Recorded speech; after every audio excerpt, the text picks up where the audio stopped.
ஆமென். சொல்லுங்க, ஏராளமாய் நன்றி சொல்லி ஆராதிக்க உம் சமூகம் தேடி வந்தோம். ஏற்ற வேளையில் எல்லாம் செய்த அற்புதத்தை நாங்கள் எண்ணி எண்ணி துதிப்போம். கரங்களை தட்டி பாடலாமா? ஏராளமாய் நன்றி சொல்லி ஆராதிக்க உம் சமூகம் தேடி வந்தோம். ஏற்ற வேளை எல்லாம் செய்த அற்புதத்தை நாங்கள் எண்ணி எண்ணி துதிப்போம். ஏராளமாய் நன்றி சொல்லி ஆராதிக்க உம் சமூகம் தேடி வந்தோம். ஏற்ற வேளை எல்லாம் செய்த அற்புதத்தை நாங்கள் எண்ணி எண்ணி துதிப்போம்.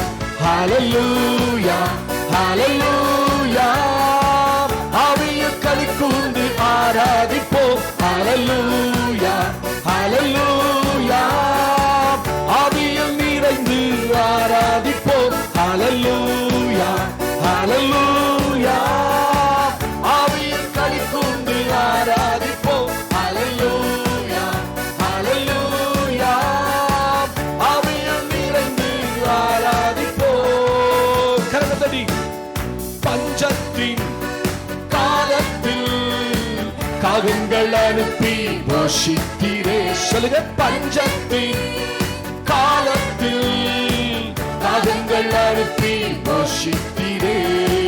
எலியாவின் தேவன் நீரே, எங்களை நடத்தினீரே. தேவன் நீரே, எங்களை நடத்தினீரே. தேவைகள் சந்தித்தீரே, தேவைகள் படுக சந்தித்தீரே. ஹல்லேலூயா ஹல்லேலூயா, ஆவியில் களி கூர்ந்து ஆராதிப்போம். ஹல்லேலூயா ஹல்லேலூயா, ஆவியில் நிறைந்து ஆராதிப்போம். ஹல்லேலூயா ஹல்லேலூயா, ஆவியில் களி கூர்ந்து ஆராதிப்போம். ஹல்லேலூயா ஹல்லேலூயா, ஆவியில் நிறைந்து ஆராதிப்போம். கரங்களை தட்டி, அவர் வியாதியின் நாட்களில் வார்த்தை அனுப்பி குணமாக்கினார். அவர் யெகோவா ராப்பாவா இருந்து அற்புத சுகம் தந்தார். நம் மேலுள்ள எல்லா கட்டுகளையும் அவர் அவிழ்த்தார். அல்லவா, வியாதியின் நாட்களில் வார்த்தையை அனுப்பி குணமாக்கினீர். வியாதியின் நாட்களில் வார்த்தைகள் அனுப்பி குணமாக்கினீர். யெகோவா ராப்பா நீரே, அற்புத சுகம் தந்தீரே. பாடுங்க, அற்புத சுகம் தந்தீரே. கட்டுகள் அவிழ்ந்ததே, கட்டுகள் அவிழ்ந்ததே. ஹல்லேலூயா ஹல்லேலூயா, ஆவியில் களி கூர்ந்து ஆராதிப்போம். ஹல்லேலூயா ஹல்லேலூயா, ஆவியில் நிறைந்து ஆராதிப்போம். ஹல்லேலூயா ஹல்லேலூயா, ஆவியில் களி கூர்ந்து ஆராதிப்போம். ஹல்லேலூயா ஹல்லேலூயா, ஆவியில் நிறைந்து ஆராதிப்போம். ஆமென். பாடுவோமா? தேவனுக்கு நன்மை, தேவனுடைய நன்மைகள் நம்ம வாழ்க்கையில வந்து சேரும். நம்ம திக்கற்ற வேலையில கர்த்தர் தீமையை நன்மையாய் மாற்றினார். திறந்த வாசல் இந்த வருடம் கர்த்தர் நமக்கு கொடுத்தார். தாழ்வின் நினைவு கூர்ந்து தவறாம நன்மை செய்வீர் ஆண்டவரே. பல்லவா, திக்கற்ற வேலையில் தீமையை நன்மையாய் மாற்றினீரே. திக்கற்ற வேலையில் தீமையை நன்மையாய். இன்னொரு முறை சொல்லுங்க, நான் திக்கற்ற வேளையில் தீமையை நன்மையாய் மாற்றினீரே. திறந்த வாசல் வைத்தீர், தாழ்வில் நினைவு கூர்ந்தீர். திறந்த வாசல் வைத்தீர், தாழ்வில் நினைவு கூர்ந்தீர். தவறாமல் நன்மை செய்தீர். தவறாமல் நன்மை செய்தீர். ஹல்லேலூயா. ஓ, ஆவியில் களி கூர்ந்து ஆராதிப்போம். ஹல்லேலூயா. ஹalleluya. ஆவியில் நிறைந்து ஆராதிப்போம். ஹalleluya, ஹalleluya. ஆவியில் சேர்ந்து சொல்லுவோம். ஹalleluya, ஹalleluya. ஆவியில் நிறைந்து ஆராதிப்போம். சோதனை வேளையில் தப்பிக்கும் வழியை காட்டினீரே. பாடுங்க. சோதனை வேளையில் தப்பிக்கும் வழியை காட்டினீரே. சாதனை செய்திடாவே, சாத்தானை வீழ்த்திடாவே. பலமா. சாதனை செய்திடாவே, சாத்தானை வீழ்த்திடாவே. உருவாக்கி உயர்த்தினீரே, என்னை உருவாக்கி உயர்த்தினீரே. ஹalleluya, ஹalleluya. ஆவியில் களி கூர்ந்து சொல்லுங்க சேர்ந்து. ஹalleluya. ஆவியில் நிறைந்து ஆராதிப்போம். ஹalleluya, ஹalleluya. ஆவியில் களி கூர்ந்து ஆராதிப்போம். ஹalleluya. ஏராளமாய் நன்றி சொல்லுவோம் ஆண்டவரே. ஏராளமாய் நன்றி சொல்லி ஆராதிக்க உம் சமூகம் தேடி வந்தோ. ஏற்ற வேலை எல்லாம் செய்த அற்புதத்தை நாங்கள் எண்ணி எண்ணி துதிப்போம். பாடுங்க. ஏராளமாய் நன்றி சொல்லி ஆராதிக்க உம் சமூகம் தேடி வந்தோ. ஏற்ற வேலை எல்லாம் செய்த அற்புதத்தை நாங்கள் எண்ணி எண்ணி துதிப்போம். ஹalleluya, ஹalleluya. ஆவியில் நிறைந்து பாடுவோம் களி கூர்ந்து. ஹalleluya, ஹalleluya. ஆவியில் நிறைந்து one more time. ஹalleluya. ஆராதிப்போம். ஹalleluya, ஹalleluya. ஆராதிப்போம். ஆவியில் பலம் கொண்டு, ஆவியில் களி கூர்ந்து, ஆவியில் நிறைந்து ஆராதிப்போம். ஆவியில் பலம் கொண்டு, ஆவியில் களி கூர்ந்து, ஆவியில் நிறைந்து ஆராதிப்போம். ஹalleluya. come on. ஹalleluya. ஆவியில் களி கூர்ந்து ஷெபா கபரபதி அந்தரவோ. ஹalleluya. ஆவியில் நிறைந்து ஆராதிப்போம். ஆவியில் களி கூர்ந்து, ஆவியில் பலம் கொண்டு, ஆவியில் நிறைந்து ஆராதிப்போம். one more time. ஆவியில் பலம் கொண்டு, ஆவியில் களி கூர்ந்து, ஆவியில் நிறைந்து ஆராதிப்போம். ஹalleluya, ஹalleluya. ஆவியில் களி கூர்ந்து. Everyone sing with me. ஹalleluya. ஆவியில் நிறைந்து ஆராதிப்போம். ஆமென், ஆமென். ஏராளமாய் நன்றி சொல்லி ஆராதிக்க உம் சமூகம். ஆமாப்பா சொல்லுங்க.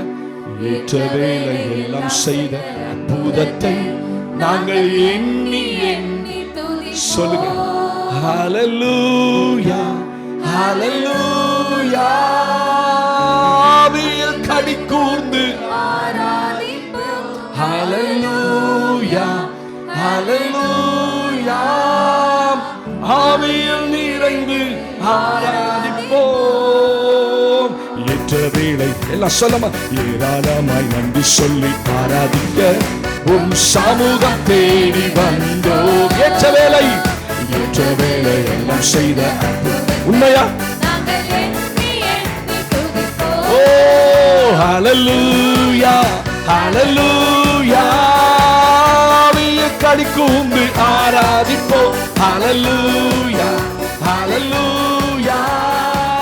ஆவியில் நிறைந்து ஆராதிப்போம்.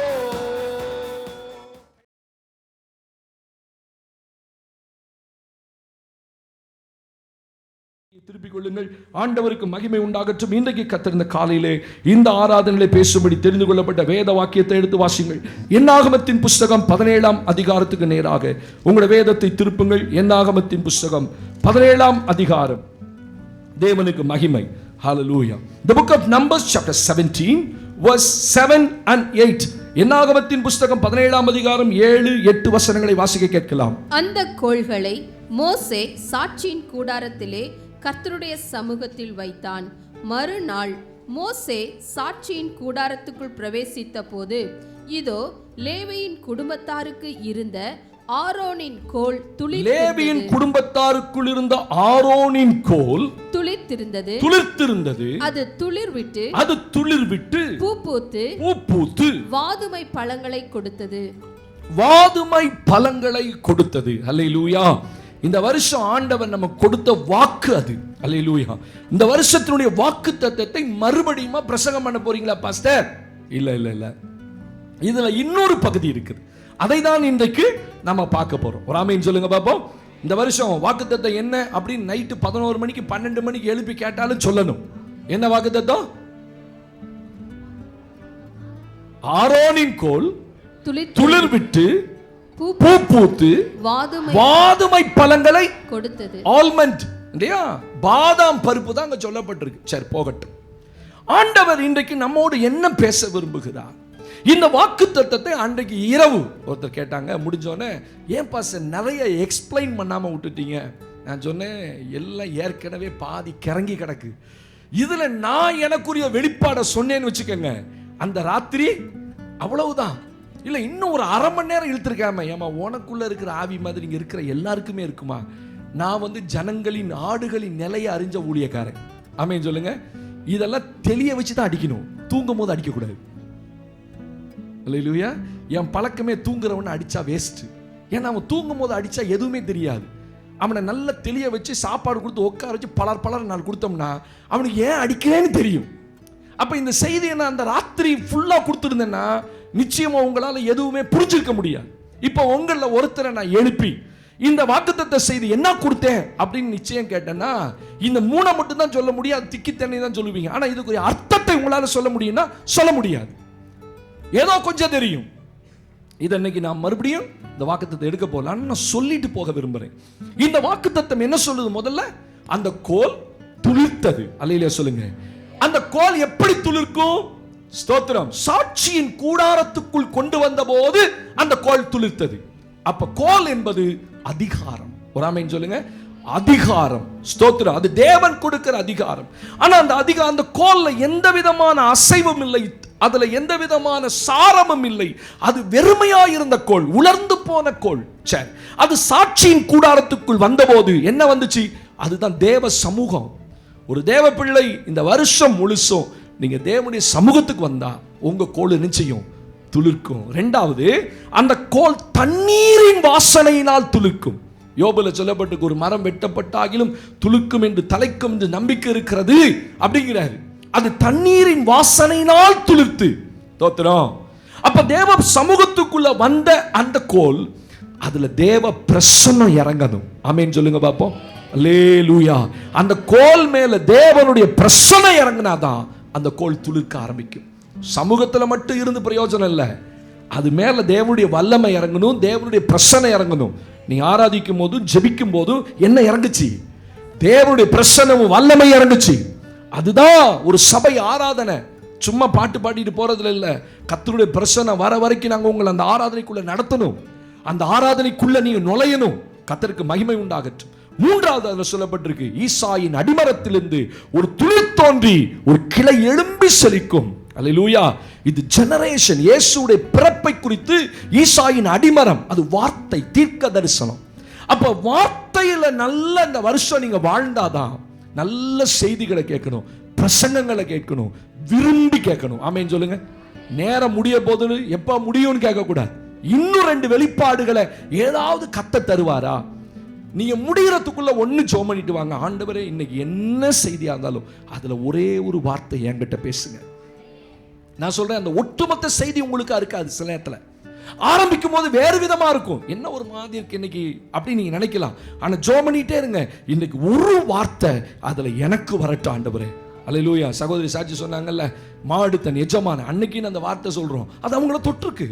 அப்ப அந்த வார்த்தைகள் இந்த வருஷம் உங்கள்கிட்ட பேச ஆரம்பிக்குமானால் உங்க கோல் துளிர்க்க ஆரம்பிக்கும். அடுத்தது பூ பூத்தது. இப்ப அதுல கோல்ல என்ன வந்துருச்சு? துளிர் விட்டுச்சு. அந்த துளிர்ல இருந்து பூ பூத்துருச்சு. ஆக்சுவலா துளிர்ல பூ வராது, ஏன்னா நல்ல பெரிய மரமாகணும், மரமாகி அதுல இருந்து பூ வரணும், அதுல 3 வருஷம். ஆனா ஒரே ராத்திரில பூ வந்தது காரணம் என்ன? அப்ப பூ என்பது வாசனை. கர்த்தர் இந்த வருஷம் உங்களுக்கு நல்ல சாட்சியின் வாழ்க்கையை கொடுக்கணும். நல்ல சாட்சி உங்க குடும்பத்து பேர்ல இருக்குமானா, நீங்க தேவனுக்கு மகிமையா வாழ்ந்தா உங்களை குறித்து வெளியில யாரும் ஒரு குறையும் சொல்லக்கூடாது. அப்படி வாழ முயற்சிக்கணும். உலகம் கட்டாயம் நம்ம என்னதான் வாழ்ந்தாலும் குறை சொல்லும், அது வேற. ஆனா நம்ம சாட்சியை காத்துக்கிட்டு வாழும்போது தான் அந்த துளிர்ல பூ வரும். அது பூ என்பது வாசனை. இரண்டாவது, அந்த பூவுக்குள்ள மதுரம் இருக்கும், தேன் இருக்கும். ஒரு வண்டு ஒரு தேனி அதை தேடி வருதுன்னா அந்த பூவுக்குள்ள என்ன இருக்கும்? மதுரம் இருக்கும், தேன் இருக்கும். கர்த்தர் இந்த வருஷம் உங்க எல்லா மாறாவையும் மதுரமா மாத்துவார். இல்லையா? சொல்லுங்க பாப்போம். உங்க கோல் துளிர்க்கும் போது அதுல பூ வரும்போது அந்த பூவுல மதுரம் இருக்குமா? அது அந்த ராத்திரி சொல்ல முடியல, எக்ஸ்பிளைன் பண்ண முடியல. சரி, மூணாவது அதுல என்ன வரும்? வாதுமை பலன்கள். கர்த்தர் உங்கள் பிரயாசத்துக்கு ஏற்ற பலன், காத்திருந்ததுக்கு ஏற்ற பலன், ஹல்லேலூயா, விதைத்ததுக்கேற்ற பலனை கர்த்தர் இந்த வருஷம் கொடுப்பார். அதுதான் வாதுமை பலன்கள். சரி, இப்ப இந்த செய்திக்குள்ள நம்ம போறோம். இந்த ஆரோனின் கோல் துளிர்த்தது. ஏன்? என்ன பிரச்சனை? 12 கோத்திரத்துக்குள்ள ஒரு பிரச்சனை வந்துருச்சு. பிரச்சனை வரும்போது தான் எங்க வரணும்? தேவ சமூகம் வரணும். அல்லேலூயா. அது ஆரோனும் மோசேயும் கர்த்தர்ட்ட கொண்டு வராங்க. கர்த்தர் சொல்றார், 12 கோத்திரத்திலிருந்து 12 கோல்களை வாங்கிட்டு வா, ஒவ்வொருத்தன் மேலும் ஒவ்வொரு பேரை எழுது, 12 பேரை எழுது. லேவி கோத்திரத்தின் மேல் அந்த கோல் மேல ஆரோனுடைய பெயரை எழுது. கவனிங்க, கர்த்தர் அதை பாயிண்ட் அவுட் பண்ற. அந்த கோல் மேல ஆரோனுடைய பெயர் எழுது. ஸ்தோத்திரம்.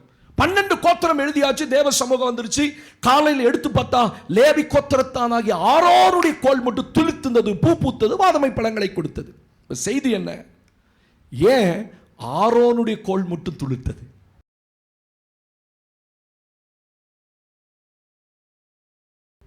Who is this Aaron? யார் இந்த ஆரோன்? ஆரோனுடைய கோல் மட்டும் துளிர்க்க காரணம் என்ன? இன்னைக்கு இந்த ஆரோனை குறித்து தான் அதிகமாக பார்க்க போறோம். ஆமென் சொல்லுங்க பாப்போம். இன்னைக்கு கர்த்தர் நம்மளோட பேசுவார். ஆமென். துளிர் விட்டது, பூ பூத்தது, வாதுமை பழங்களை கொடுத்தது, ரைட், எல்லாம் ஓகேப்பா. மற்றது நல்லா கவனிங்க. இந்த காரியத்தை ஆண்டவர் ஏன் செய்தார்? அதில் 10ஆம் வசனம் சொல்றாரு, வாசிங்கம்மா. அப்பொழுது கர்த்தர் மோசேயை நோக்கி, ஆரோனின் கோல் அந்த கலகக்காரருக்கு விரோதமாக அடையாளமாகும் பொருட்டு அதை திரும்பவும் சாட்சி பெட்டிக்கு முன்னே கொண்டு போய் வை. அதை மறுபடியும் திரும்ப சாட்சியின் பெட்டிக்கு முன்னாடி கொண்டு போய் வை. இப்படி அவர்கள் எனக்கு விரோதமாய் முறுமுறுப்பதை ஒழிய பண்ணுவாய். முறுமுறுப்பை ஒழிய பண்ணுவாய். போதும். ஆண்டவர் இந்த வருஷம் எல்லா முறுமுறுப்பையும் உங்க வாழ்க்கையில ஒளிய பண்ண முடியும். அதனாலதான் உங்க கோல் துளிர்க்க போது, பூ பூக்க போது, வாதுமை பழங்களை கொடுக்க போகிறது. கரங்களை தட்டி, ஆண்டவர் இந்த வருஷம் உங்களுடைய வாழ்க்கையில முறுமுறுப்பே இல்லாம, இல்லை என்கிற முறுமுறுப்பு, வியாதி என்கிற முறுமுறுப்பு, கர்த்தர் எல்லாத்தையும் ஒளிய பண்ணுவாராக இயேசுவின் நாமத்தினால். உங்க குடும்பத்தில் ஒளியும். அதனாலதான் எப்ப நீங்க ஆசீர்வதிக்கப்பட்டு அதுக்கு பிறகு உங்க வீட்டில் என்ன இருக்காது? முறுமுறுப்பு இருக்காது, இல்ல சண்டை இருக்காது. சண்டையும் பிரச்சனையுமே ஏன் வருது? பினான்சியல் ப்ராப்ளம், வேற ஒண்ணும் இல்லை. தேவையான பணம் நம்ம வாழ்க்கையில இருக்கும், அந்த குடும்பத்துக்குள்ள சந்தோஷம் இருக்கும். உனக்கு வேணுமா வாங்கிக்க, எனக்கு வேணுமா வாங்கிக்க, அதை வாங்கிக்க, இதை வாங்கிக்க. அப்ப ஆண்டவர் இந்த கோலை துளுக்க பண்ணது காரணம் என்ன? நமக்குள்ள இருக்கிற அநேக முறுமுறுப்புகளை தேவன் ஒளிய பண்ணுவார். சரி, ஆரோனுடைய கோல் வெளியெடுத்து வந்து பார்க்கும்போது அது 3 வித நிலையில் இருந்தது. ஒரே ராத்திரியில இந்த ஆரோனுடைய கோல் துளிர்ப்பதற்கு ஆரோனுடைய வாழ்க்கை எப்படி இருந்தது? இந்த வருஷம் துளுக்குண்டாரு. ஆனா நான் எப்படி வேணா வாழ்ந்தா துளுத்துருமா? என் வாழ்க்கை எப்படி இருந்தாலும் அது செழிக்குமா? அப்படி அல்ல. தேவன் உங்க வாழ்க்கையை பார்ப்பார். ஒரு மனிதனை கர்த்தர் எங்க பார்ப்பாரு? அந்தரங்கத்தில் ஜீவியத்தை பார்ப்பார். அந்தரங்கத்தில் பார்க்கிற பிதா தாமே சொல்லுங்க வெளியரங்கமா பலன் கொடுப்பார். ஒரு மனிதனுடைய வாழ்க்கை ஆசீர்வதிக்குள்ள ஒரே செய்தியில ஒரு 200 ஆராதனையில 200 பேர் கேட்டு போறோம். ஒரு குடும்பம் ஆசீர்வதிக்கப்படுது, ஒரு குடும்பம் கனி கொடுக்குது, வாதுமை பலன்களை கொடுத்தது. நாங்களாம் ஒன்றும் இல்லை பாஸ்டர், ஏழை குடும்பம் பாஸ்டர் சொல்லாதீங்க, பெரிய தேவனை ஆராதிக்கிறோம். ஆமென். உங்கள் மைண்டுக்குள்ளே முதல்ல அதை எடுங்க. என் வருமான குறைவு, என் குடும்பத்தில் இல்லை, என் கணவர் இல்லை, என்னை பார்க்க யாரும் இல்லை. நான் சொல்லித்தாரேன், உங்களை கர்த்தர் ஆசீர்வதிக்கிறதுனா உங்கள் கணவர் இருந்தாலும் சரி, உங்கள் மனைவி இருந்தாலும் சரி, பிள்ளைகள் இருந்தாலும் சரி, அதில் எந்த பிரயோஜனமும் இருக்காது. கர்த்தர் உங்களை ஆசீர்வதிக்கணும். அல்லேலூயா. உங்க வாழ்க்கையை ஃப்ரூட்ஃபுல்லா தேவன் மாற்றணும். அதுல கனி உண்டாயிற்று. ஸ்தோத்திரம். அப்ப 3 நிலைமைகள்ல உங்களோட வாழ்க்கை இந்த வருஷம் ஆசீர்வதிக்கப்படணும்னா ஆரோனுடைய வாழ்க்கையில என்ன கற்றுக்கொள்றோம்? ஏன் கர்த்தர் இந்த ஆரோனுடைய கோலை மட்டும் துலுக்க பண்ணார்? அப்படி யோசிக்கணும்ல. லேவியின் குடும்பத்தில் ஆரோனை மட்டும் நீ தேர்ந்தெடுப்பா. ஏன்? தேவனுக்கு மகிமை. வாசிங்கள் என்னோடு கூட ஒரு 5-6 காரியங்களை நம்ம வாசித்து வேகமா நம்ம கடந்து போகலாம். ஆண்டவருக்கு மகிமை உண்டாகட்டும். லேவியராகமத்தின் புஸ்தகத்தில் 10ஆம் அதிகாரத்தில், லேவியராகமத்தின் புஸ்தகம் 10ஆம் அதிகாரம் 7 முதல் 9 வசனங்களை நாம வாசிக்க கேட்க போகிறோம். The book of Leviticus chapter 10 verse 7 to 9 வாசித்தரலாமா? நீங்கள் சாகாதபடிக்கு ஆசரிப்பு கூடார வாசலிலிருந்து புறப்படாதிருங்கள், கர்த்தருடைய அபிஷேக தைலம் உங்கள் மேல் இருக்கிறதே என்றான். அவர்கள் மோசேயினுடைய வார்த்தையின்படியே செய்தார்கள். கர்த்தர் ஆரோனை நோக்கி, நீயும் உன்னோட கூட உன் குமாரரும் சாகாதிருக்க வேண்டுமானால் ஆசரிப்பு கூடாரத்துக்குள் பிரவேசிக்கிற போது திராட்சரசத்தையும் மதுவையும் குடிக்க வேண்டாம். அல்லேலூயா. இந்த லேவியராகமத்தில் ஆண்டவர் ஆரோனுக்கு ஒரு கட்டளை போடுறார். இந்த அதிகாரத்தில் முதல் பகுதியை நீங்க வாசிக்கும் போது ஆரோனுக்கு குமாரர்கள் இருந்தார்கள். அதுல 2 குமாரர்கள் ஆண்டவருடைய சந்நிதியிலே செத்து போகிறார்கள். கவனிச்சுட்டே வாங்க, இன்னைக்கு ஆண்டவர் உங்களோட பேசுவார். ஆமென் சொல்லுங்க பாப்போம். ஆரோனுடைய குமாரர்கள்ல 2 பேர், நாதாபும் அபியும், 2 பேரும் அந்நிய அக்கினியை கொண்டு வந்ததுனால ஆண்டவருடைய சமூகத்தில் மரித்து போகிறார்கள். அந்த துக்கத்துல ஆரோன் இருக்கிறான். அந்த துக்கத்துல இருக்கும்போது கர்த்தர் ஆரோன்ட பேசுறாரு, மோசேயின் மூலமா ஆரோன்ட பேசுறாரு, நீயும் உன் குமாரரும் சாக கூடாது. அப்படின்னா நீ நல்லா வாழணும் அப்படின்னா என் சன்னதியை விட்டு நீ வெளியே போக கூடாது. அல்லேலூயா. என் ஆசரிப்பு கூடாரத்தை விட்டு நீ விலக கூடாது. சொல்ற தலைப்பாகையை உன்கிட்ட இருந்து எடுக்க கூடாது. உன் வஸ்திரங்களை நீ கிழிக்க கூடாது. நீ அந்த பரிசுத்த ஸ்தலத்துக்குள்ள வரும்போது நீ மதுபானம் குடிக்க கூடாது. திராட்சரசமோ மதுபானமோ நீ குடிக்க கூடாது. இதான் ஆரோனுக்கு கொடுக்கப்பட்ட கட்டளை. பைபிள் சொல்லுது, ஆரோன் அவன் பிள்ளைகளும் அப்படியே செய்தார்கள். அல்லேலூயா. ஆண்டவருக்கு ரொம்ப பிரியம் ஆரோனுடைய வாழ்க்கையில. பிள்ளைகள் மரித்து போகிறது, ஆனா ஒண்ணுமே பேசல. அந்த அதிகாரத்துல, லேவியராகமத்தின் புஸ்தகத்துல 10ஆம் அதிகாரத்துல ஸ்தோத்திரம் 3ஆம் வசனத்தை வாசிங்க. அப்பொழுது மோசே ஆரோனை நோக்கி, என்னிடத்தில் சேருகிறவர்களால் நான் பரிசுத்தம் பண்ணப்பட்டு சகல ஜனங்களுக்கு முன்பாக நான் மகிமைப்படுவேன் என்று கர்த்தர் சொன்னது இதுதான் என்றான். ஆரோன் பேசாதிருந்தான். இங்க கவனிங்க. அல்லேலூயா. கடைசியா உட்கார்ந்து எட்டி என்ன பாப்பீங்கன்னு தெரியல. வசனம் நல்லா கேட்கணும். அல்லேலூயா சொல்லுங்க பாப்போம். ஆமென். ஆரோன் பேசாதிருந்தான். பிள்ளைங்க 2 பேரும் செத்து போயிட்டாங்க. ஆரோன் அழக்கூடாது, ஆசாரியன் நினைச்சு கூடாது, வஸ்திரங்களை கிழிக்க கூடாது. பழைய ஏற்பாட்டு புஸ்தகத்தில் துக்கத்துக்கு அடையாளமே வஸ்திரங்களை கிழிப்பதுதான். அதனாலதான் யோவேல் தீர்க்கதரிசி புஸ்தகத்தில் சொல்லும் போது, நீங்கள் உங்கள் வஸ்திரங்களை அல்ல உங்கள் இருதயங்களை கிழியுங்கள். வஸ்திரத்தை கிழிக்காதப்பா, அதுக்கு பதிலாக இருதயத்தை கிழிச்ச அழுவு. அப்ப ஆரோன் பயங்கர துக்கத்தில் இருக்கும் போது அவனால் அழவும் முடியல, வஸ்திரத்தை கிழிக்கவும் முடியல. பைபிள் சொல்லுது, ஆரோன் பேசாதிருந்தான். He obeyed God. ஆண்டவர் சொன்னதின்படியே அவன் வஸ்திரத்தை கிழிக்கவும் இல்லை, அவன் துக்கப்படவும் இல்லை, ஆசரிப்பு கூடாரத்தை விட்டு ஓடி போகல. நல்ல கவனிங்க. பிள்ளைகள் 2 பேரும் அந்நிய அக்கினியை எடுத்துக்கொண்டு வந்தார்கள். அப்படின்னா என்ன அர்த்தம் தெரியுமா? அர்த்தம் யாரு? ஆசாரியர்கள். இந்த ஆசாரியனாகிய ஆரோனுடைய பிள்ளைகள், அவங்க தான் ஊழியம் செய்யணும். கர்த்தர் அந்த குடும்பத்தை தான் தெரிந்து கொண்டார். அந்த குடும்பம் தான் ஊழியம் செய்யறதுக்கு அழைக்கப்பட்ட குடும்பம். அவன் ஒருத்தன் தான் ஆசரிப்பு கூடாத போகணும். இங்கே தான் பிரச்சனை வந்த போது தான் கர்த்தர் ஆரோனை கூட துளிக்க செய்து, நான் தெரிந்து கொண்டவன் யாருன்றதை இஸ்ரவேலுக்கு காண்பிக்கிறார். ஆனா தெரிந்து கொள்ளப்பட்ட குடும்பத்தில் 2 பேர் சாகிறான். ஏன்? வேதம் சொல்லுது 1ஆம் வசனத்துல, பின்பு ஆரோனின் குமாரனாகிய நாதாபும் அபிவும் தன் தூப கலசத்தை எடுத்து அவைகளில் அக்கினியையும் அதன் மேல் தூப வர்க்கத்தை போட்டு கர்த்தர் தங்களுக்கு கட்டளையிடாத அந்நிய அக்கினியை அப்படி சந்நிதியில் கொண்டு வந்தார்கள். கவனிச்சீங்களா?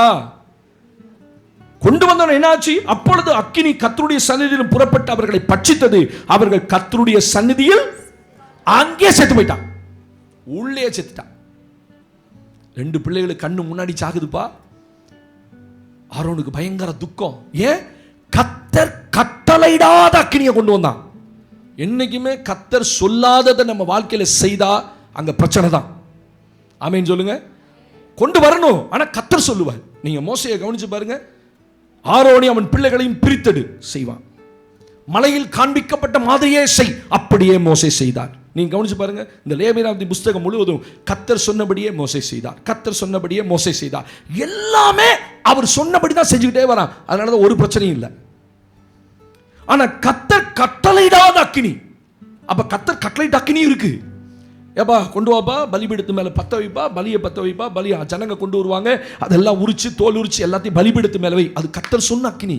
ஆனா கர்த்தர் சொல்லாத போது ஒரு அக்கினியை இவனே போட்டுக்கிட்டு அப்படின்னா தன் மனதில் தோன்றினபடியே செய்வதுதான் கர்த்தர் சொல்லாத அக்கினி. இந்த ஊழியத்தில் அவர் சொல்லாததை நாங்கள் செய்யக்கூடாது. சொன்னா பிரச்சனை தான். அல்லேலூயா. நாங்கள் எதை செய்தாலும் ஜெபம் பண்ணி தான் செய்யணும். ஆண்டவரே இதை செய்யட்டுமா, இந்த காரியத்தை இப்படி செய்யட்டுமா, இந்த ஆராதனை இப்படி மாற்றட்டுமா, இந்த ஆராதனை இந்த இப்போ நூதனமான காரியங்கள்லாம் நினைச்சோட ஊழியத்தில் செய்யக்கூடாது. அப்படி ஊழியத்தில் என்னைக்குமே செய்யக்கூடாது. அல்லேலூயா. ஊழியக்காரர்கள் நாங்கள் ரொம்ப கவனமாக இருக்கணும். யாராவது ஒரு ஐடியா கொடுக்குறாங்க, நாங்கள் சொன்ன மாதிரி பாஸ்டர் செய்யவே மாட்டேங்கிறார், நீ சொன்ன மாதிரி நான் செத்தேன், நான் செத்து போயிடுவேன். ஹலோ, இருக்கீங்களா? அப்படி ஒரு குடும்பம் சொல்லிட்டு வெளியே போயிடுச்சு. நாங்கள் என்ன அவர் மட்டும் தான் அப்படி செய்யணுமா, நாங்கள் நினைச்சா செய்யக்கூடாதா சபையில்? நீங்கள் வேலை பார்க்குற ஸ்கூலில் போய் நான் நினைச்ச போய் தான் செய்வேன், இந்த ஸ்கூலில் நடத்துவேன்னு சொன்னால் உன்னை டிஸ்மிஸ் பண்ணி அனுப்பிச்சு விடுவான் வெளியில். ஹலோ, புரியுதா? நீங்கள் ஒரு இடத்துல வேலை செய்கிறீங்க, ஒரு பேங்க்கில் ஸ்டாஃபாக இருக்கிறான், ரெப்ரசன்டேட்டிவாக இருக்கான் மகன் தம்பி, அவன் போய் நான் என்ன சொன்னேன் அப்படி தான் செய்வேன், ஓனர் சொல்கிற மாதிரிலாம் செய்ய முடியாது அப்படின்னா, தம்பி இங்கே உனக்கு வேலை இல்லைப்பா, நீ ஒரு கம்பெனியை தொடங்கி நீ நினச்சதெல்லாம் செய்யும்பா. இதை கஷ்டப்பட்டு உருவாக்கி தேவ சமூகத்தில் இருந்து காத்திருந்து 15 ஆண்டுகளாக உருவாக்கி நம்ம வச்சுருந்தா நாங்கள் சொன்ன மாதிரியா அவர் மட்டும் தான் செய்யணுமா, நாங்கள் நினச்சா செய்யக்கூடாத சபையில் அடி விழுந்திருக்கணும், ஓடி போயிட்டேன் தோத்திரம். இந்த ஊழியத்தில் அப்படிலாம் செய்யக்கூடாது. நாங்கள் ஒரு வேலையை சொல்கிறோம் அப்படின்னா அந்த வேலையை மட்டும்தான் செய்யணும். நல்லா புரிஞ்சுக்குங்க. இப்பயாவது நீங்கள் மனதில் தோன்ற மாதிரிலாம் செய்யக்கூடாது. உடன் ஊழியம், இந்த உடன் ஊழியக்காரங்களாக இருக்கிறவங்க இந்த வருஷம் ஊழியம் செய்யணும். ஆமென் சொல்லுங்க. ஆமென்னு. அல்லேலூயா.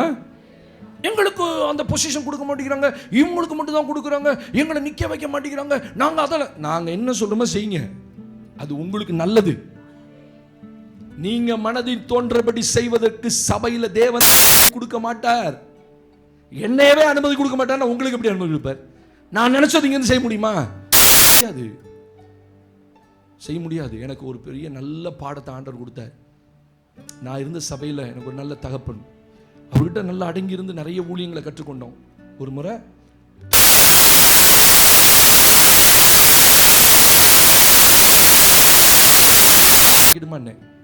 ஊன்ட்டார், டக்குன்னு என் சட்டையை பிடிச்சி இழுத்து நில்லு அப்படின்னு அப்படி நின்று அப்படியே பார்க்குறேன். அப்போ எனக்கு புரிஞ்சுது, ஹி இஸ் ப்ரேயிங், அவர் ஜெபம் பண்ணுறார்.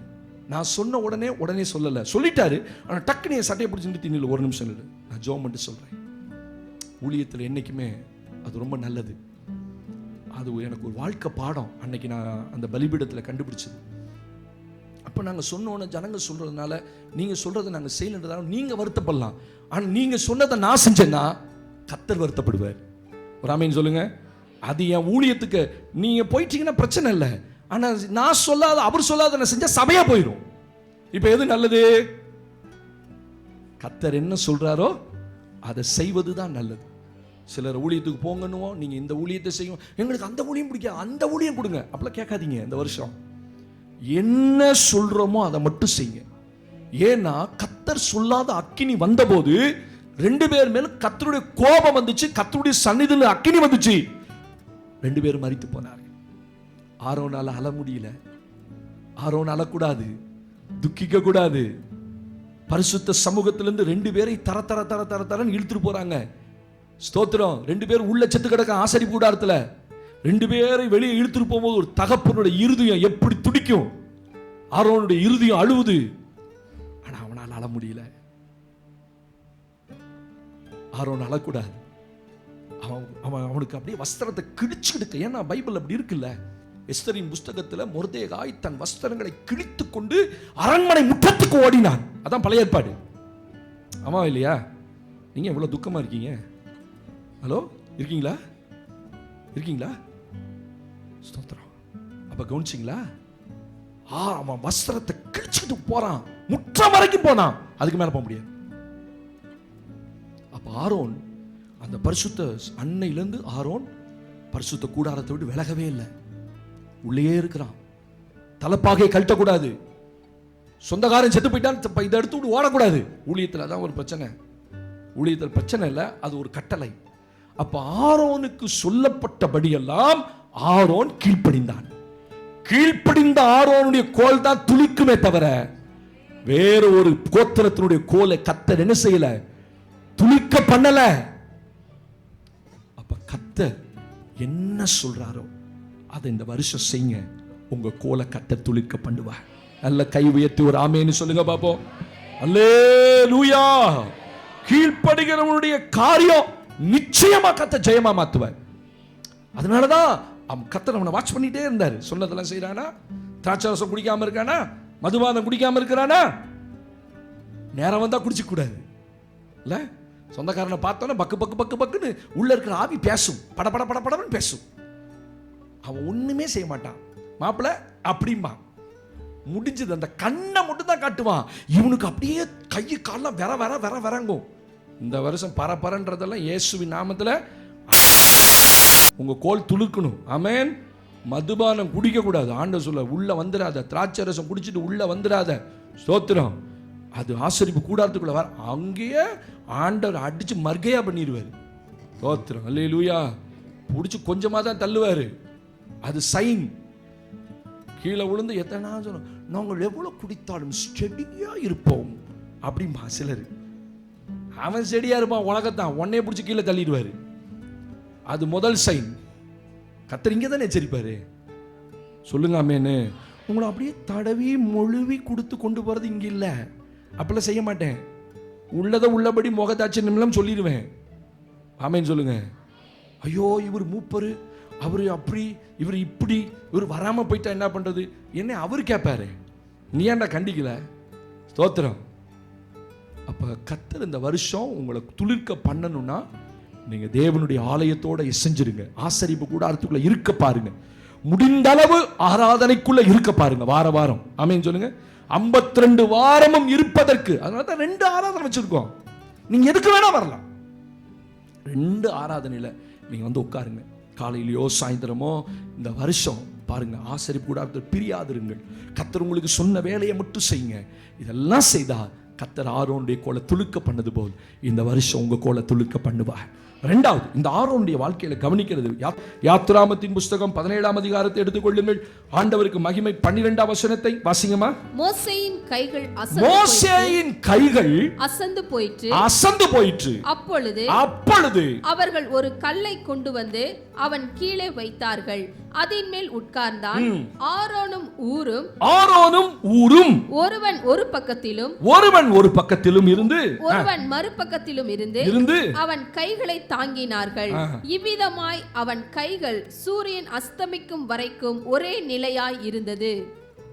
ஒரு ஆமென் சொல்லுங்க. புரிஞ்சிருக்கும் நினைக்கிறேன். அதான் ஆவியில நடத்தப்படுறது. அடுத்த வசனம் வாசிக்கும் போது அடுத்த வெளிப்பாடு உங்களுக்கு அங்க வந்துடணும். வெளிப்பாடு வந்தவங்கள ஆமென் சொல்லுங்க. உண்மையா வந்துருச்சா? இப்ப கேட்டா சொல்லிடுவீங்க என்ன வெளிப்பாடுன்னு. செய்தி போகும்போதே அடுத்த பாயிண்ட்டுக்கு போகும்போதே அந்த கனெக்ஷனோட தான் போவேன். தலைக்கும் உடம்புக்கும் சம்பந்தம் இல்லாமல் கொண்டு போக மாட்டேன். கோர்வையா போகணும். அப்படியே ஒரு செய்தி கொடுக்கும்போது கோர்வையா போகும். நீங்க அடுத்தடுத்து டக்கு டக்கு டக்கு டக்குன்னு புரிஞ்சுக்குவீங்க. மலை மேல போய் மோசே உட்கார்ந்துருக்க. எதுக்காக? கீழே அமலேக்கியர்களோட யுத்தம் நடக்கிறது. அமலேக்கியர்களோட யுத்தம் பண்ண போப்பா அப்படின்னு ஆண்டவர் மோசே யோசுவாவை அமுச்சு விட்டுட்டு யுத்தம் நடக்கும் பொழுது இந்த தேவ மனுஷன் மலை மேல உட்கார்ந்து கீழே பார்த்துட்டு இருக்கிறார். என்ன நடக்குது? அமலேக்கியருடைய கை ஓங்குச்சு. அவன் இஸ்ரவேலை அடிக்க ஆரம்பிச்சன. மோசே தன் கைகளை தூக்கி பிடிச்சாரு. மோசே கைகளை தூக்கி பிடித்த போது அமலேக்கியர்கள் தாழ்த்தப்பட்டார்கள், இஸ்ரவேலர்கள் மேற்கொண்டார்கள். இந்த சூட்சுமத்தை புரிஞ்சோன மோசே, ரைட்டு, நம்ம கையை கீழே விடக்கூடாது, கையை ரெண்டையும் தூக்கி பிடிக்கணும். இதுக்கு சம்பந்தம் இருக்குங்க. ஆவிக்குரிய வாழ்க்கையில் இந்த கைகளை உயர்த்துறதுக்கு ஒரு பெரிய சம்பந்தம் இருக்கு. அதனால நீங்க அதான் என்ன பாச கை தூக்கியே சொல்லிட்டு இருக்கிறாரு, ஒண்ணுமே புரிய மாட்டேங்குது. இன்னைக்கு புரிஞ்சுக்கங்க, உங்கள் ஆவிக்குரிய வாழ்க்கையில ஒரு பெரிய கை உயர்த்துறதுக்கும் அதனுடைய தேவனுக்கும் இடையில ஒரு பெரிய தொடர்பு இருக்குது. கைகளை தூக்கி நிறுத்தின போது அமலேக்கியர்கள் தாழ்த்தப்பட்டார்கள். அட்டி இஸ்ரவேல் அடிச்சுட்டே போறான். மோசே ஒரு டெஸ்ட் பண்ணாரு, கை கொஞ்சம் அசந்து கீழே விட்டாரு பாருங்க, அமலேக்கியர்கள் அடிச்சுக்கிட்டே வரான். அப்ப முடிவு பண்ணிட்டாரு, என்ன செய்யணும், கை தூக்கப்பட்ட நிலைமையிலே, ரெண்டும் உயர்த்தப்பட்ட நிலைமையில இருக்கணும். கையை தூக்கி ரொம்ப நேரம் உட்கார்ந்திருக்கார். யுத்தம் மும்முரமா நடக்குது. மோசேயின் கைகள் அசந்து போயிற்று. மனுஷன் தானே, அவரும் மனுஷன் தானேப்பா. என்னதான் நாங்க தேவனுடைய மனிதர்களா இருந்தாலும் இந்த சாட்சிகள், நீங்க கொடுத்த சாட்சிகள் எல்லாம் போட்டு ரிவைஸ் பண்ணி பார்த்தேன். அவ்வளோ அழகா சாட்சிகளை கர்த்தர் உங்களை கொண்டு சொன்னாரு. அப்ப நான் ரொம்ப சந்தோஷப்பட்டேன். எங்களையும் ஒரு கருவியா நீங்க பயன்படுத்தியிருக்கீங்க ஆண்டவரே. இத்தனை பேருடைய வாழ்க்கையில ஸ்தோத்திரம். நாங்களே மறந்து போன காரியங்கள் எல்லாம் உட்கார்ந்து ரிவைஸ் பண்ணி ஆண்டவர் துதிப்பதற்கு ரொம்ப நேரம் கிடைச்சது. நல்ல சாட்சிகள். அப்ப தேவன் நாங்களும் மனிதர்கள் தான், நாங்களும் சோர்ந்து போறவங்க தான். மோசேயுடைய கைகள் அசந்து போயிட்டு அப்படியே கொஞ்சம் கொஞ்சமா தாள விடுறான், தூக்கி நிறுத்த பார்க்கறான், முடியல. ஓடி வரான். ஆரோனும் ஊரும் இந்த ரெண்டு பேரும் அவனுக்கு உதவி செய்கிறவர்கள் ஒரு பெரிய கல்லை கொண்டு வந்து போட்டு, ஐயா தேவனுடைய மனுஷனே, நான் கேட்கிறேன், ஆரோன் ஏன் கை உயர்த்தக்கூடாது, ஊர் ஏன் கை உயர்த்தக்கூடாது? மோசே மட்டும் கை உயர்த்தினா ஏன் அவன் மேற்கொண்டார்கள்? ஜெபிக்கிறவன் ஜெபிச்சாதான் ஏன் நடக்கும். ஆமென். நீங்க சில நேரத்தில் 1000 காரியம் ஜெபம் பண்ணி அந்த பிசாசோட போராடினாலும் அதை விரட்டுறதுக்கு அதிகாரத்தை ஊழியக்காரனுக்குள்ளதான் வச்சு கர்த்தர் வச்சிருக்காரு. இது நிறைய பேருக்கு புரியாது, ஏற்றுக்கொள்ள மாட்டாங்க. ஆனா இந்த சம்பவத்தில் தெரியுது பாருங்க. ஏன் உடனே சரிப்பா ஆரோன் ஏன் சார்பில் நீ வந்து உட்கார்ந்து கொஞ்ச நேரம் கை உயர்த்து சொல்லிருக்கலாம்ல? கேட்காது. தேவனுடைய ஊழியக்காரன் உயர்த்தணும். 2 கைகளை உயர்த்தி பிடிச்சு உட்கார்ந்துட்டான். அப்ப கை அசருது. டக்குன்னு 2 பேர் கை இந்த பக்கம் ஒருத்தன் இந்த பக்கம் ஒருத்தன் பிடிச்சு தூக்கி நிறுத்துறான். கடைசி வரைக்கும் நிலைத்திருந்தது. இந்த வருஷம் அல்லேலூயா அல்லேலூயா ஸ்தோத்திரம். ஜெபிக்கிறவர்களும் ஜெபிக்கிறவனை தாங்குகிறவர்களுக்கு தான் கர்த்தர் ஜெயத்தை கொடுப்பார். ஜெபிக்கிறவர்களாகவும் இருக்கணும், ஜெபிக்கிறவனை தாங்குகிறவனாகவும் இருக்கணும். உங்களுக்காக ஒரு ஊழியக்காரர் ஜெபம் பண்றேன்ல, இந்த வருஷம் நீங்க ஊழியக்காரனுக்காக ஜெபம் பண்ணணும். நிறைய கிரியை நடக்கணும். எந்த சபை ஊழியக்காரனுக்காக அதிகமா ஜெபம் பண்ணுதோ, மோகன் சேவாசன் இவ்வளவு தூரம் ஆண்டவர் வல்லமையா பயன்படுத்தணும், அவருடைய ஜெபம் மட்டும் இல்லை, நல்லா புரிஞ்சுக்கணும். அல்லேலூயா. ஒரு நாள் பரலோகத்துக்கு மரித்து ஒரு ஊழியக்காரர் மேல போனார். பரலோகத்துக்கு போகும்போது அங்க இருக்க தேவதூதர்கள்லாம் ஓடி வந்து அந்த ஊழியக்காரர் வரவேற்கிறாங்க. வரவேற்று இங்க கவனிங்க, வரவேற்று அவரை எல்லா இடத்தையும் சுத்தி காட்டுறாங்க. சுத்தி ரொம்ப நேரம் ரொம்ப சந்தோஷப்பட்டு ஊழியக்காரர், அப்பா பரலோகம் இப்படி இருக்கா, இது வரைக்கும் பார்க்கலையே, நம்ம கேள்விதானே பட்டிருக்கிறோம், நம்ம வந்துட்டோமே, சந்தோஷப்பட்டு பரலோகத்துல ரொம்ப சந்தோஷமா தூதர்களோடு போயிட்டு இருக்கிறார். அப்ப திடீர்னு பரலோகத்தோட பெரிய சத்தம், ஆரவாரம், ஆர்ப்பரிப்பு. உடனே ஊழியக்காரர் கேட்கிறாரு, யார் அது, யார், என்ன நடக்குதுங்க? இல்ல பூமியிலிருந்து ஒரு அம்மா வராங்க மேல, மரித்து அவங்களும் அடக்கம் பண்ணப்பட்டு மேல வராங்க. உடனே நான் அந்த அம்மா பார்க்கலாமா அப்படிங்கிறாரு. பார்க்கலாமே வாங்க அப்படி கூட்டு போறாரு. அந்த அம்மாவை கூட்டு போனா பாஸ்டருடைய சபையில மூளையில ஒரு பாட்டியம்மா உட்காந்துருக்குமா. அந்த பாட்டியம்மா வரும்போது, பரலோகத்துக்கு வரும்போது பயங்கர சத்தம், ஆரவாரம். உடனே இவருக்கு பயங்கர கோவம் வந்துருச்சு. ஏன் தூதனே, நான் வரும்போது இவ்வளவு ஆர்ப்பாட்டமும் ஆர்ப்பரிப்பும் ஊழியக்காரனாகி எனக்கு கொடுக்கல? நான் 40 வருஷம் ஊழியம் செஞ்சுட்டு வந்திருக்கேன், அத்தனை அற்புதம் ஆண்டவருக்காக படாத பாடுகளை பட்டு வந்திருக்கேன், இந்த அம்மாவுக்கு இவ்வளவு பெரிய ஆரவாரம் எனக்கு இல்லையா? தூதன் சொன்னானா, உன் ஊழியத்தில் நடந்த அத்தனை அற்புதங்களுக்கு காரணம் இந்த அம்மா தான். இந்த ஊழியத்தில் அற்புதம் நடந்துச்சு பத்தியா, அந்த குருடைய கண் திறந்தான் பத்தியா, அந்த பிசாசு ஓடுனுச்சு பத்தியா.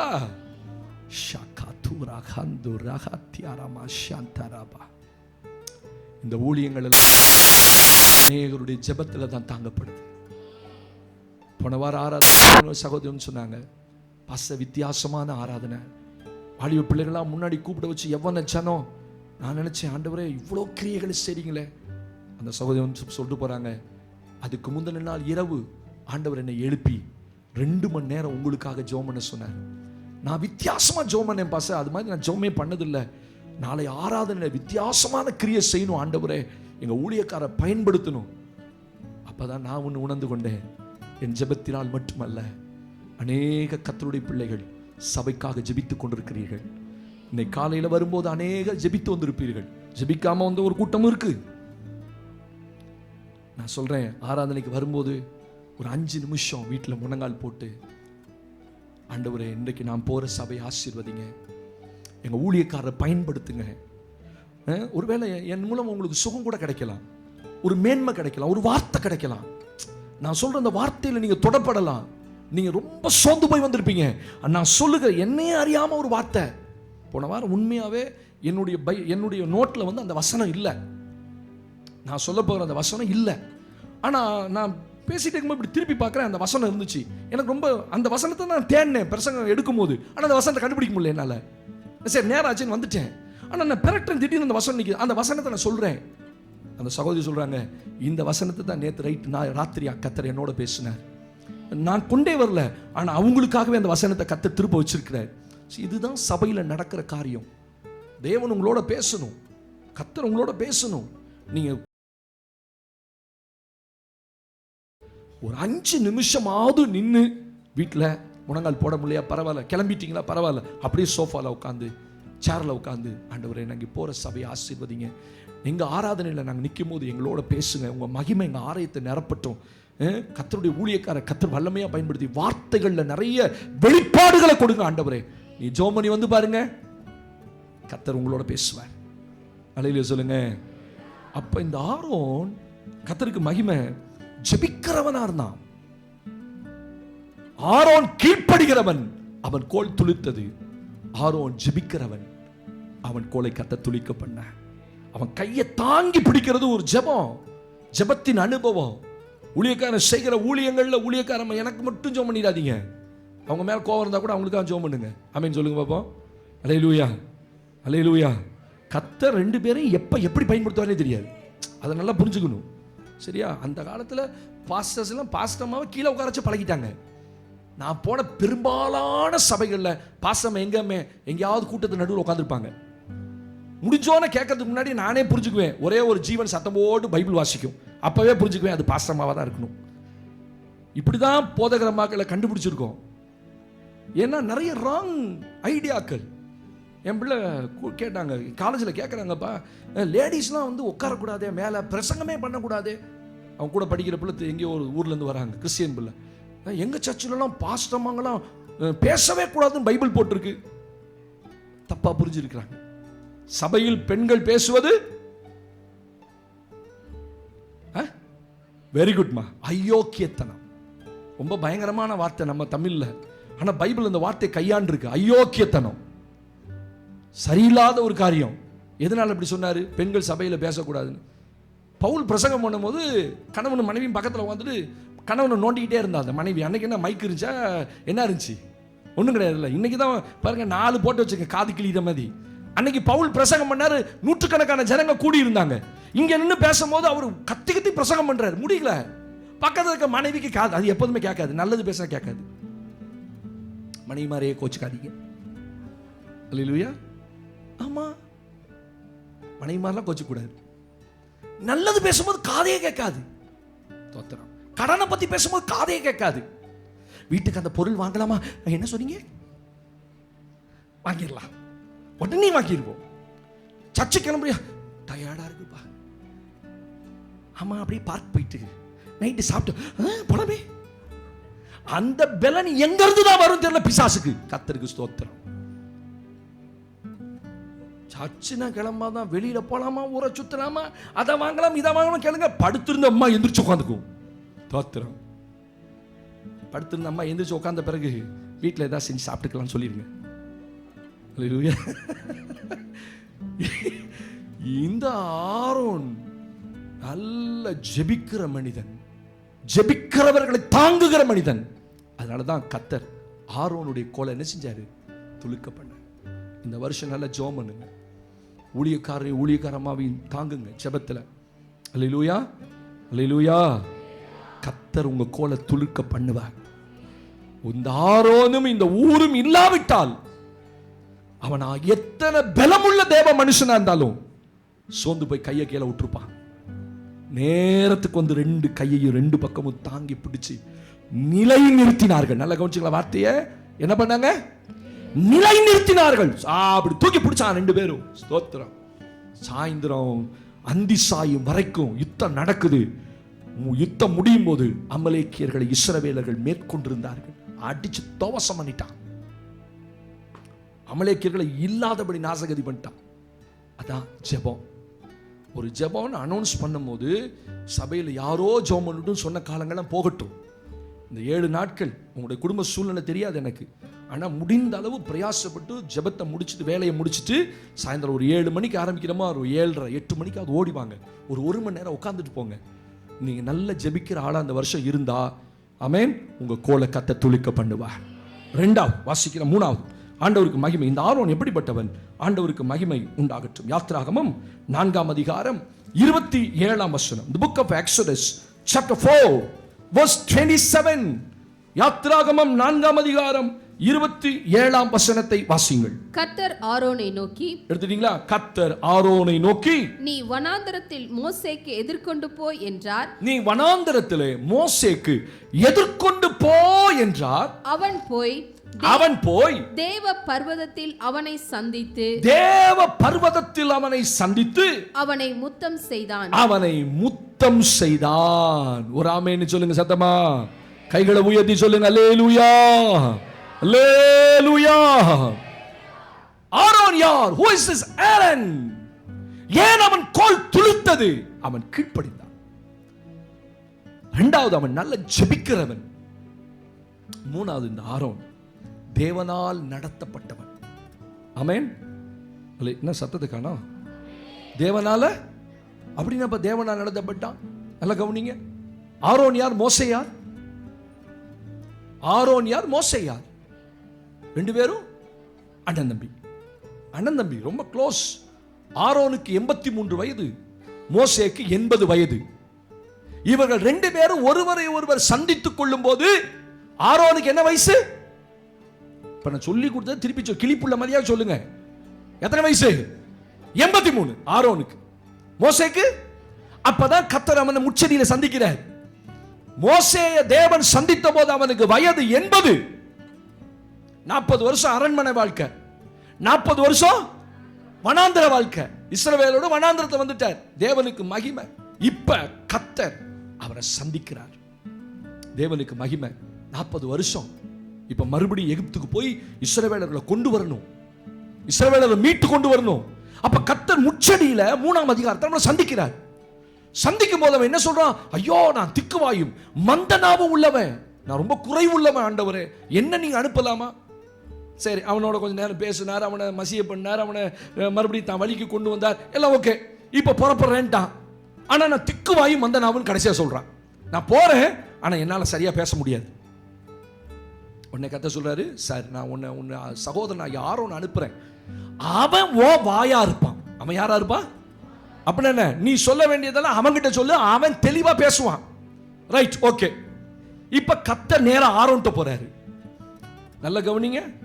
40 வருஷமா 2 பேரும் சகோதரர்கள் தான், ஆனா ஒருத்தர் சந்திச்சுக்கல. என்றைக்கு எகிப்திலிருந்து ஓடி வந்து வனாந்தரத்தில் 40 வருஷங்கள் ஆடு மேய்ச்சாரோ, எத்ரோ தன் மாமனுடைய வீட்டில் இருந்த மோசே தன் சகோதரனாகிய ஆரோனை சந்திக்கவே இல்லை. 40 வருஷம் இடைவெளி. எப்படி இருப்பான் தெரியாது. மோசையை மறந்துட்டான், இவன் ஆரோனை மறந்துட்டான். ஆனா கர்த்தர் ஆரோன்ட்ட போய் பேசுறாரு, நீ எந்திரிச்சு எங்க போ, உன் சகோதரனை சந்திக்க போ, உன் சகோதரனை சந்தி. அந்த இடத்தை வாசிங்க மறுபடியும். கர்த்தர் ஆரோனை நோக்கி நீ வனாந்தரத்தில் மோசேக்கு எதிர்கொண்டு போய் என்றார். அவன் போய் தேவ பர்வதத்தில் அவனை சந்தித்து அவனை முத்தம் செய்தான். ஹல்லேலூயா. தேவ பர்வதம் இது, ஒரே பர்வதம். அங்கதான் கர்த்தர் மோசேயை சந்திச்ச இடம்.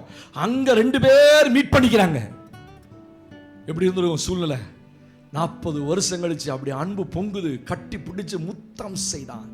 டேய் மோசே எப்படா இருக்க அண்ணே, எப்படிண்ணே இருக்க? இதெல்லாம் கற்பனை தாங்க. உட்காந்து இப்படி படிக்கும் போது இப்படி யோசிக்கிறத நானே சிரிச்சுக்குவேன்.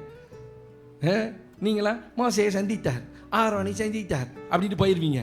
அவன் எப்படி சந்திச்சான்னு நான் கற்பனை பண்ணுவேன். அதுதான் தியானம்.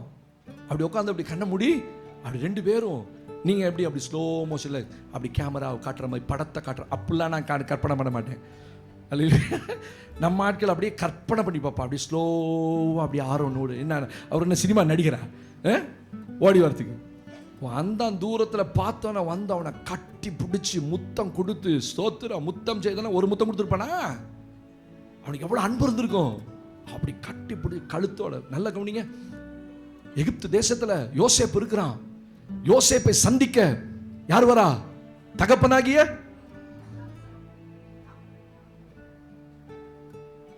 யாக்கோபுடைய 12 பிள்ளைங்க தானே யோசேப்பு. இப்ப யாக்கோபு எங்க வராரு? எகிப்துக்கு வராரு. ஓ, உங்க பையன் பெரிய ஆளுப்பா, அவன் தான் தேசத்து அதிபதி. கேட்டோனே ஓடி வரான் தன் பிள்ளைய பார்க்க. யாக்கோபு வந்துட்டாருன்னு கேள்விப்பட்டோனே வரா யோசேப்பு. அவன் கழுத்தை கட்டி கொண்டு விடாமல் அழுதான். அப்பா இப்படி இருக்கீங்கப்பா. அவன் விடவே இல்லையா, கொஞ்சம் ரொம்ப நேரமா கழுத்தை கட்டி கொண்டு அழுதான். எவ்வளவு அன்பு வந்திருக்கும்ல. அதேதான் இங்க ஆரோனை கழுத்தை கட்டி பிடிச்சு முத்தம் கொடுத்து ரைட் ரொம்ப நேரம் பேசிட்டாங்க. 2 பேரும் சந்திச்சாச்சு. இப்ப எதுக்காக என்ன வர சொன்ன? ரைட், மோசே ஆரோன்ட்டு எல்லா சம்பவத்தையும் சொல்றாரு. கர்த்தர் இப்படிலாம் என்ன சந்திச்சார், இப்படிலாம் தரிசனம் கொடுத்தார், இந்த இடத்துக்கு நம்ம போறோம் அப்படின்னு. அவன் தேவனுடைய வழி நடத்துதல்படி வந்தான். தேவன் சொல்லாம மோசையை சந்திக்க வரல. நல்ல கவனிங்க, தேவனுக்கு மகிமை. இந்த வருஷம் ஆண்டவர் நம்மளோட பேசுறது தான். கர்த்தர் உங்களை நடத்துகிற வரைக்கும் எந்த காரியத்தையும் நீங்க துணிகரமா செஞ்சிடக்கூடாது. கர்த்தருடைய நடத்துதல் உங்களுக்கு வரணும். ஒரு காரியம் செஞ்சா கூட உடனே அதுல தேவனுடைய நடத்துதலை கேளுங்க. ஒரு இடத்துக்கு போகணுமா, ஒரு வீட்டுக்கு போகணுமா, ஒரு சம்பவத்துக்கு போகணுமா, ஆண்டவரே நான் இங்க போகட்டுமா, இவங்களை சந்திக்கட்டுமா, இந்த வருஷம் அந்த முடிவுக்கு வாங்க. நீங்க தேவனால நடத்தப்படணும். தேவனால நடத்தப்பட்டு கீழ்ப்படிந்து எழுந்து போறான். அதான் ரொம்ப முக்கியம். அப்ப தேவனுடைய ஆவியினால ஆரோன் நடத்தப்பட்டான். சுயத்துல நடக்கல, சுயத்தின்படி அவன் ஓடல, சுயத்தின்படி அவன் அந்த ஊழியத்தை செய்யல. ஸ்தோத்திரம். உங்க வாழ்க்கையில என்ன நடந்தாலும் ஒண்ணு கேளுங்க, ஆண்டவரே இது உமக்கு சித்தமா, நான் இதை செய்யட்டுமா, இந்த பாதையில போகட்டுமா.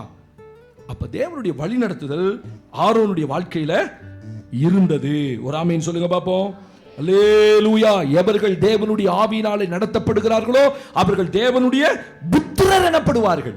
நீங்க கர்த்தருடைய ஆவியினால தான் நடத்தப்படணும். அப்படி நடத்தப்படலன்னா நிறைய சிக்கல்ல போய் மாட்டிக்குவோம். நம்முடைய வாழ்க்கை வெளியில வர முடியாது. தேவன் நடத்தணும். 2 பேரும் தேவனுடைய நடத்துதலின்படி தான் சந்தித்துக் கொண்டார்கள். ஊழியத்தில் ஒரு காரியத்தை ஒரு ஆளை வைக்கிறதுக்கு முன்னாடி நாங்கள் நிறைய காரியத்தை யோசிக்கணும். இந்த சம்பவம்லாம் நமக்கு கற்றுக் கொடுக்குது. அவன் முள்ளுள்ள ஆளா மாறிடக்கூடாது. மோசே உடனே சரிப்பா என்னால தான் முடியாது, நான் யாரையா ஒருத்தர் கூட்டு போறேன் அப்படின்னு கூட்டு போக கூடாது. அல்லேலூயா. ஊழியத்தில் அதெல்லாம் எனக்கு அனுபவம். ஆரம்ப கால ஊழியத்தில் ஒரு தம்பி இருந்தான். அவனுக்கு பயங்கர பிசாசு தெரியும் எனக்கு. ஆனால் ஊழியத்துக்கு சாயந்தரம் போகணும். நான் என்ன பண்ணுறேன்னு தெரில. ஸோ உடனே அவனுக்கு ஃபோன் அடித்தேன், டே வரியாடா ஊழியத்துக்கு? வரேன் அப்படின்ட்டான். என் கூட பின்னாடி உட்காந்துட்டான். வந்துட்டான். நாங்கள் ஒரு வீட்டுக்கு போகிறோம். 2 பேரும் போய் உள்ளே நிற்கும் போது அது பயங்கர பிசாசு உள்ள ஏரியா. இந்த காமராஜ் நகர் கீழே இருக்கும். அங்கே போயாச்சு. நான் வழக்கமாக அந்த குடும்பத்துக்கு போவேன். அது ஒரு பெரிய பிசாசு. அது என்ன தெரியுமா செய்யும்? நல்ல தலையை விரிச்சு போட்டு நைட்டு 10 மணிக்கு ஒரு முறத்தில் நிறைய அரிசி எடுத்துக்குவோம்.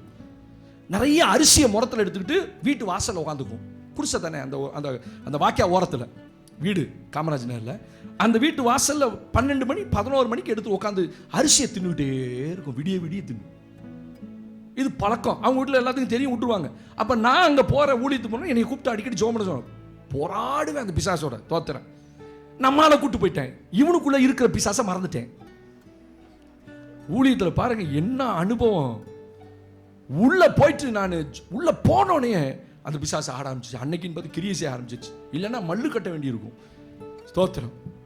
அப்போ உள்ள போய் நின்றுட்டு இயேசுவின் நாமத்தை அதட்டுறேன். முடியல என்னால, நான் சோர்ந்துட்டேன். அந்த பிசாசு போராடுது. உடனே திடீர்னு பார்த்தா பக்கத்தில் இருக்கவன் என்னமோ பேச ஆரம்பிச்சான். இவன் என்னமோ ஹிந்தியில பேசுறான். இவனுக்கு ஹிந்தியே தெரியாது. இவன் அது அந்த பிசாசு அங்க இந்தியில பேசுது. ரெண்டு பேரும் இந்தியில பேசிக்குதுங்க. கொஞ்ச நேரம் கழிச்சு நான் இப்படி திரும்ப ரெண்டு மைத்தை பிடிச்சிக்கிச்சு, இங்கே பிடிச்சிக்கிச்சு. இவன் அவளை அந்த அம்மாவை பிடிச்சிக்கிட்டான், அந்த அம்மா இவனை பிடிச்சி சட்டை கிழிக்குது. என்னடா வம்பா போச்சு ஆண்டவரே, வந்த இடத்துல ரெண்டு இப்படி சண்டை போட்டுக்குது. அந்த அம்மா, சார் கூட்டு போங்க, அவன் யாருன்னு எங்களுக்கு தெரியாது, நீ முதல்ல வெளியே போங்க அப்படிங்கிறான்.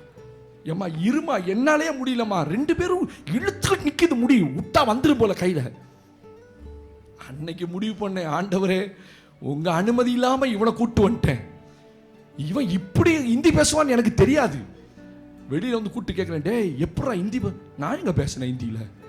ஆஹா, உள்ள கூட்டு போன ரெண்டு ஆவி கனெக்ட் ஆயிடுச்சு. நல்ல ஆளை கூட கூட்டு போலன்னு வச்சுக்கோங்க, அங்க வேற ஒரு ஸ்பிரிட் ஒர்க் பண்ணும். நமக்கு தான் பிரச்சனை. நல்ல வேலைக்கு கையில கழுத்தை அடிச்சு கிடிச்சு மண்டை கண்டே உடைச்சு போலீஸ் ஸ்டேஷனுக்கு போய் கேஸ் போடாம இருந்தானுங்க. செபிக்கணும். அன்னையிலிருந்து ஆண்டவரே நான் அப்படியே உட்காந்து 6 மணி ஆச்சுன்னா தேடுவேன், யோசிப்பேன் யாரை கூட்டு போலாம். பலர் ஞாபகத்துக்கு வருவோம், ஐயோ வேணாம்ப்பா, ஐயோ இவங்கள வேணாம்ப்பா, தோத்திரம். தனியா போனாலும் பரவாயில்ல ஆண்டவரே, நானே அந்த பிசாசை சமாளிச்சு வந்துடுறேன், தோத்திரம். தேவனுடைய ஆவியினால நடத்தப்படலன்னா நீங்க சும்மா எவனையும் கூட்டு போயிடாதீங்க. அக்கா வரீங்களா, அக்கா போலாம். பக்கத்து வீட்டு அக்கா கேட்டேன்னு வச்சுக்க, அது பஸ்ஸில் உட்காந்துருந்தா ஆடும், கடக்கு கடக்கு கடக்கு கடக்குன்னு ஆடும். இதனடா கூட்டு வம்பா போச்சே அப்படிம்பீங்க. உங்க மேல இருக்க அபிஷேகம் உங்களுக்கே தெரியாதுங்க. சில நேரத்தில் கத்தர் உங்க மேல இறங்குவார். பஸ்ஸில் உட்காந்துக்கும் உங்க மேல இறங்கணும்னு இதை ஆட ஆரம்பிச்சிடும்.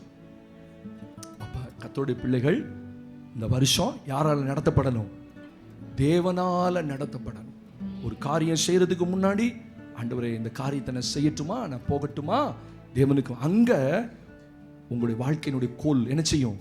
துளிர்க்கும். நீ இந்த வருஷம் முழுசு கத்தரால் நடத்தப்பட்டா, கத்தர் நடத்துறதுக்கு உங்களை ஒப்பு கொடுத்தா உங்க கோல் துளிர்க்கும். 4வது ஒரு காரியத்தை வாசித்து நாம் கடந்து போகலாம். தேவனுக்கு மகிமை உண்டாகட்டும். வாசிக்கலாமா?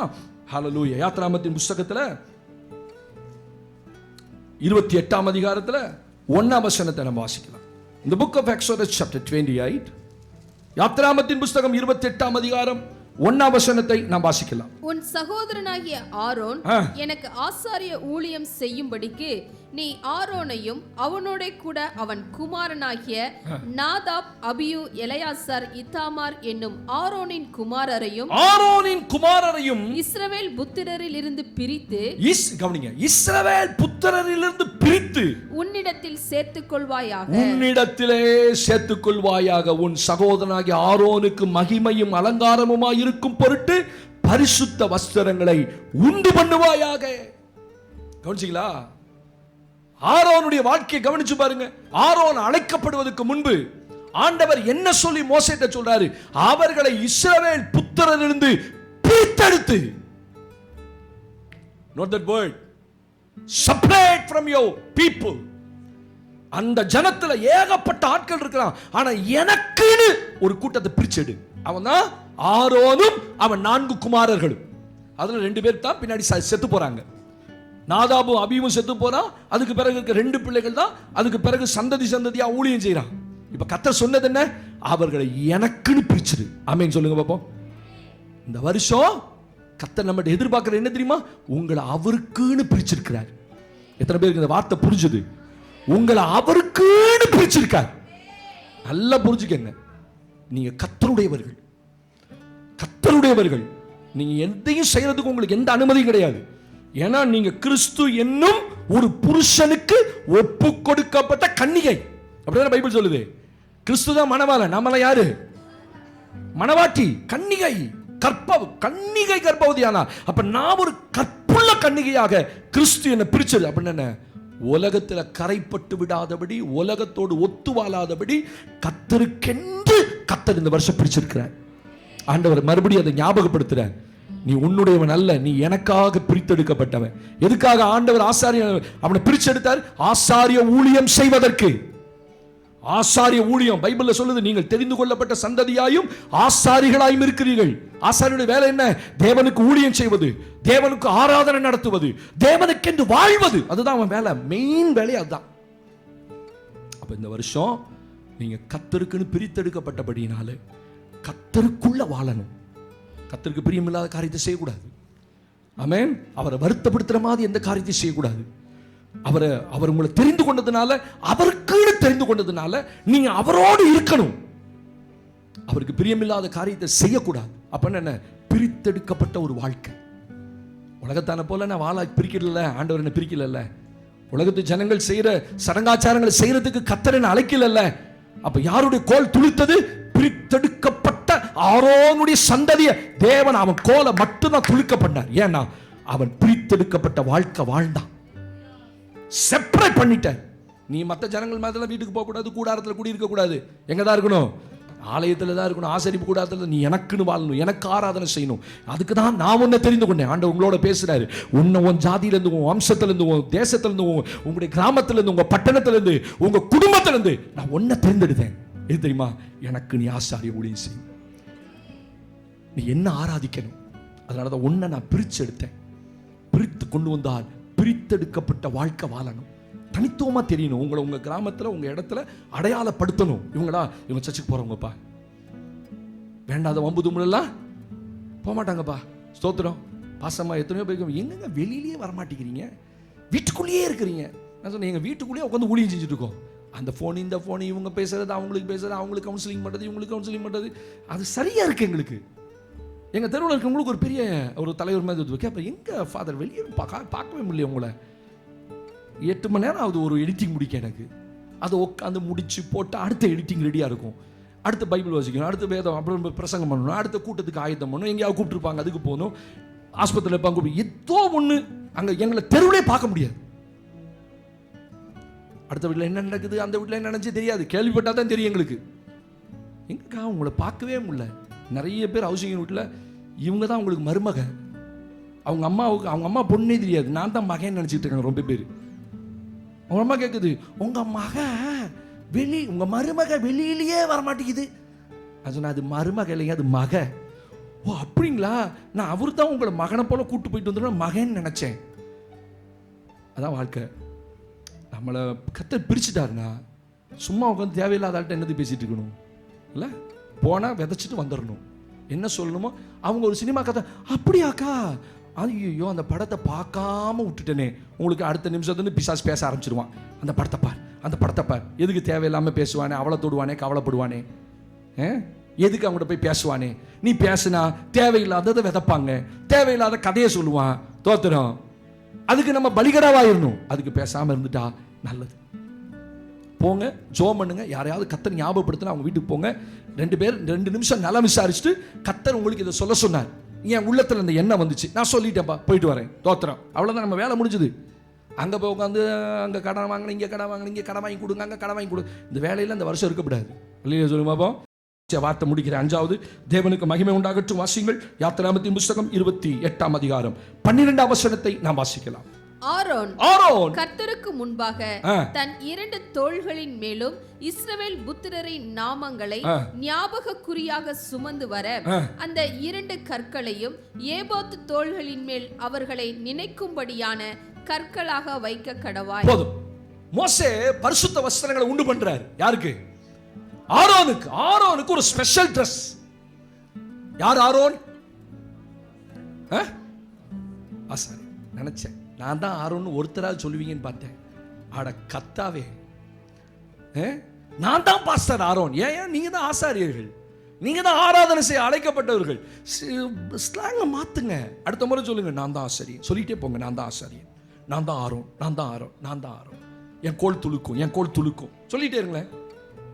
பைத்தியமா தெரியுதா? நம்ம எல்லாரும் பைத்தியம் தான். நம்ம எல்லாரும் யாரு? பைத்தியம் தானே. என்ன இல்லைன்றீங்க? வசனம் புரியல. 2 பேரும் இப்படி நாட்டுறீங்க. பைத்தியம் சொல்லுவாங்களா? ஆமேன்னு சொல்லுங்க. ஏங்க ஒத்துக்க மாட்டேங்கிறீங்க பைத்தியம்னு? ஏங்க உலகத்துக்கு நம்ம யாரு? பைத்தியம் தான். கிறிஸ்துவின் சிலுவையை குறித்த உபதேசம் கெட்டு போறவர்களுக்கு பைத்தியமா இருக்கும், ரட்சிக்கப்பட்ட நமக்கோ ஆமா அவன் என்ன பைத்தியமா தான் பார்ப்பான். நீங்க பைத்தியம்னு உங்களை சொல்லனாலும் உங்களை எப்படிதான் பார்ப்பான்? பைத்தியமா தான் பார்ப்பான். நீங்க சர்ச்சுக்கு போகும்போது பைத்தியமா பார்ப்பான், பைபிளை தூக்கும்போது பைத்தியமா பார்ப்பான், ஜெபம் பண்ணும்போது பைத்தியமா பார்ப்பான். அதனால தான் பசங்க எதையுமே செய்யறது இல்லை. நான் ஜெபம் பண்ணா பைத்தியமா பார்ப்பான். ஏன் பைத்தியம் சொல்லுவானே? அடுத்த வீட்டுக்கு தெரிஞ்சிடக்கூடாது. பைபிளை தூக்கி பாக்கெட்டுக்குள்ள போய் ஹேண்ட் பேக்குள்ள வச்சுட்டு வந்துடுவேன். அதெல்லாம் செய்யாதீங்க. ஆரோன் பைபிள் சொல்லுது அவனுக்குன்னு பரிசுத்த வஸ்திரங்கள். அந்த ட்ரெஸ் யாருமே போடக்கூடாது. அந்த ட்ரெஸ் மேல கற்கள் இருக்குமா, 12 கற்கள் அவனுடைய ட்ரெஸ் மேல இருக்கும். இந்த 12 கற்களும் இஸ்ரவேலின் 12 கோத்திரங்களை குறிக்கும். நல்லா புரிஞ்சுக்கங்க. அந்த ட்ரெஸ்ஸை தான் அவன் போடும். வேதம் சொல்லு, இருதயத்தின் மேல் இஸ்ரவேலர்களை சுமந்து கொண்டு வர. ஒரு தேவ பிள்ளை உங்களுக்காக மட்டும் ஜெபிக்கிற ஆளா இருக்கக்கூடாது. இஸ்ரவேலருடைய நாமத்தை தன் இருதயத்தில் சுமந்து கொண்டு வந்தான். அதுதான் நீங்க மட்டும் ஜெபிக்கிறவங்க இல்ல, உங்களுக்காகவே ஜெபம் பண்ணி உங்க குடும்பத்துக்காக என் பிள்ளைய பாரு, என் பிள்ளைய பாரு. அடுத்து வாங்க கடந்து எத்தனையோ பேரை இருதயத்தில் சுமக்கணும். ராமேன்னு சொல்லுங்க.